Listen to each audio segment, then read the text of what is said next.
Көпшіліктің сұрағына осы видео арқылы жауап берейін деп шештім. agri-hr.com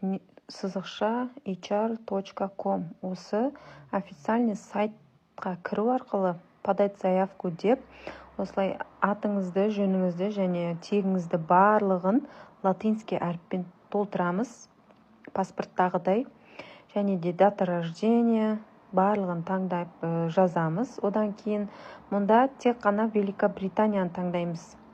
Басқасын таңдап қоймаңыздар, тек қана Великобритания.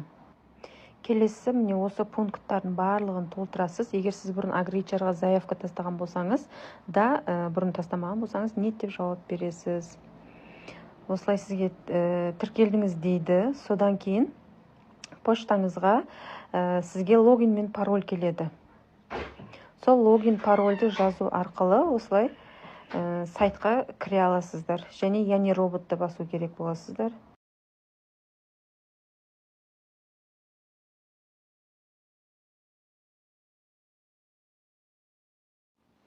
Суретте көрсетілгенде осының барлығынан өткеннен кейін келесіде мұнда кіммен барғыңыз келеді.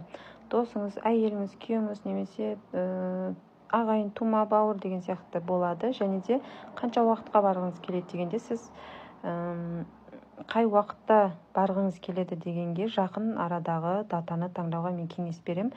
Және де 6 айға деп таңдаңыз. Тілді қай тілдерді білесіз, соны таңдайсыз. Егер ағылшын білсеңіз, сонда ол сізге плюс болады.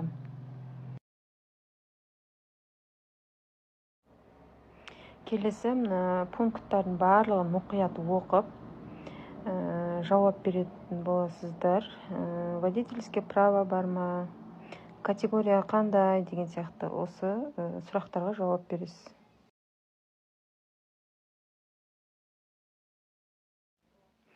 Келесі шаг, осы сұрақтарға жауап бересіздер.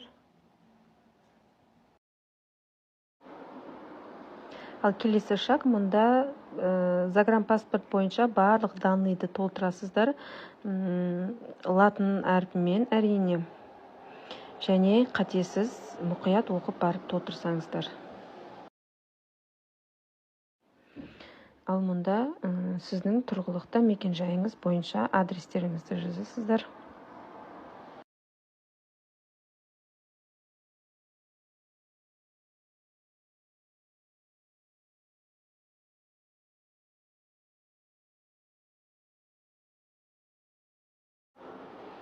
Келесі шаг, мұнда визовый центрді таңдайсыздар. Мен Алматыны таңдауға кеңес берем, себебі Астанада визовый центрге дополнительно ақша төлейтін боласыздар биометрияға. Ал Алматыда биометрияға ақша төлемейсіздер. Сосын сим-карта тегін беріледі Алматыдан. Мен өзім Алматыда өткендіктен, мен сіздерге де Алматыдан өтуге кеңес беремін. Келесі міне осында визовый центрдің өзінің сұрақтары болады. Барлығына нет деп жауап бересіз. Ал мұнда фото және де жаңағы загранпаспорттың PDF форматын, медицинский справка барлығын PDF форматта салатын боласыздар. ЕГОВтан алсаңыз болады. Ал мұндағы сұрақ, виза мен билетке сізде ақшаны қайдан аласыз деген сұрақ. Мұнда менің жинаған қорым бар, яғни сейвингті таңдауға мен кеңес беремін. Соны таңдасаңыздар болады.